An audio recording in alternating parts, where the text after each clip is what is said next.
Donc, pour faire un petit recap sur FastText, l'outil qu'on a vu, l'algorithme et l'outil maintenant qu'on a vu précédemment, supposons qu'on a la phrase suivante, le petit chat, chat qui est le mot cible ici, saute sur, et le petit saute sur constitue les mots du contexte. Donc, on a le mot chat pour lequel on va avoir notre représentation vectorielle. Et on a notre contexte ici, le petit saute sur. Donc, pour chacun des mots du contexte, on va obtenir une représentation vectorielle de chacun des mots. C1, C2, C3, C4. Et on va obtenir, d'une certaine manière, une représentation vectorielle du contexte en combinant judicieusement ces termes-là. Et là, ce qu'on veut, avec la représentation ici de ce terme-là, on veut obtenir un score. Et ce score-là, ce qu'on veut, c'est que ce score-là soit positif. On veut maximiser le fait que le petit saute sur et que le terme chat se retrouve dans ce contexte-là. On veut maximiser cette probabilité-là. Et on va faire ce qu'on appelle du negative sampling. Donc, on pourrait aller chercher le terme marteau, par exemple, avec son vecteur qui est associé. Et là, ce qu'on veut faire, c'est, étant donné le contexte, le petit saute sur et le terme négatif marteau, ce qu'on veut, c'est minimiser ce score-là. Donc, il attribue un score qui est plutôt négatif.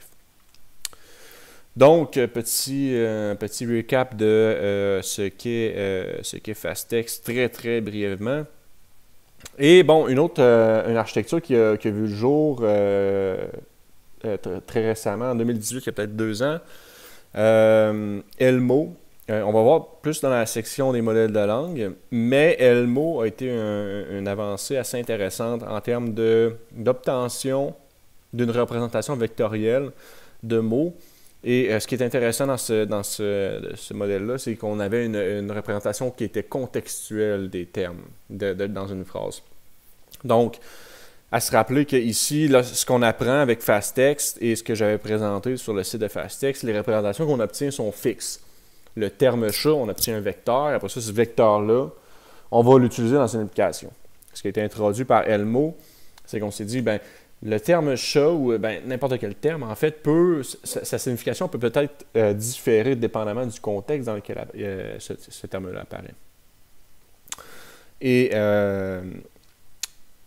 ce qui est intéressant, c'est vraiment la manière dont les modèles de langue, donc Elmo est vraiment basé sur les modèles de langue, ont maintenant révolutionné l'apprentissage de représentation dans le NLP. Justement, de se diriger vers les modèles de langue, on va voir comment on peut obtenir des vecteurs de phrases. On a vu des vecteurs de mots.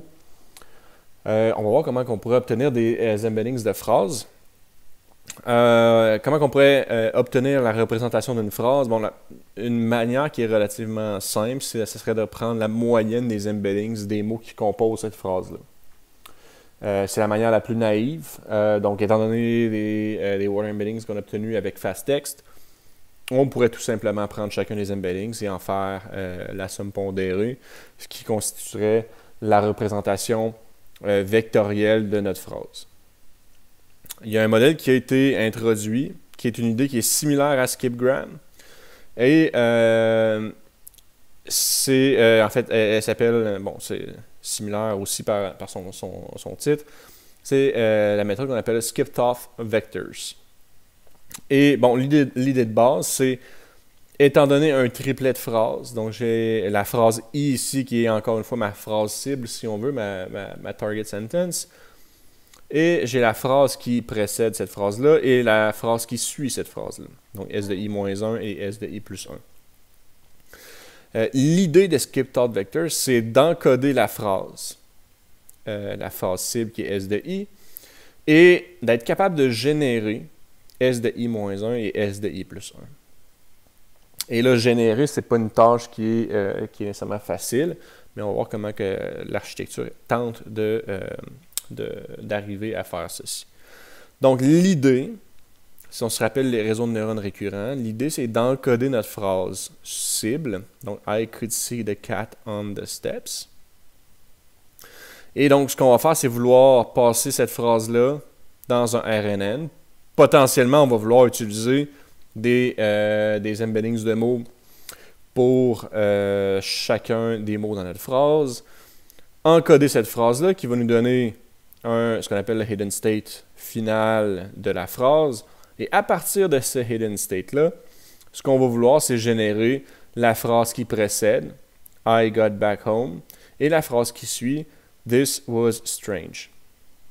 Et essentiellement, ces modèles-là, chacun des modèles qu'on a ici, ce sont des modèles de langue, ce sont des modèles qui tentent de modéliser la langue chacun de leur manière. Et en fait, parce qu'un modèle de langue, essentiellement, c'est qu'on tente de prédire le prochain mot étant donné son historique. Et c'est ce qu'on va découvrir dans les prochaines vidéos. Mais essentiellement, ici, ce sont des modèles de langue qui tentent, à partir de l'encodage de la phrase cible, tentent de générer la phrase qui suit la phrase cible, ainsi que la phrase qui précède la phrase cible.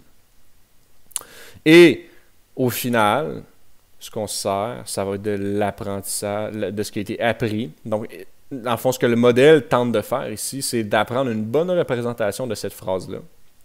Une représentation qui est utile à générer la phrase qui précède et la phrase qui suit.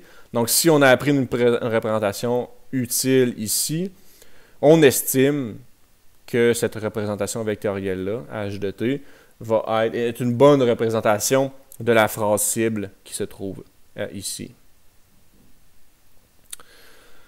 Donc, essentiellement, c'est un peu l'équation pour arriver à obtenir tout ça. C'est probabilité d'avoir la phrase cible étant donné celle qui précède et celle qui suit. Mais bref, je pense que l'architecture ici parle beaucoup plus que l'équation qu'on a. Donc, c'est la probabilité d'avoir généré la phrase suivante ainsi que la phrase précédente.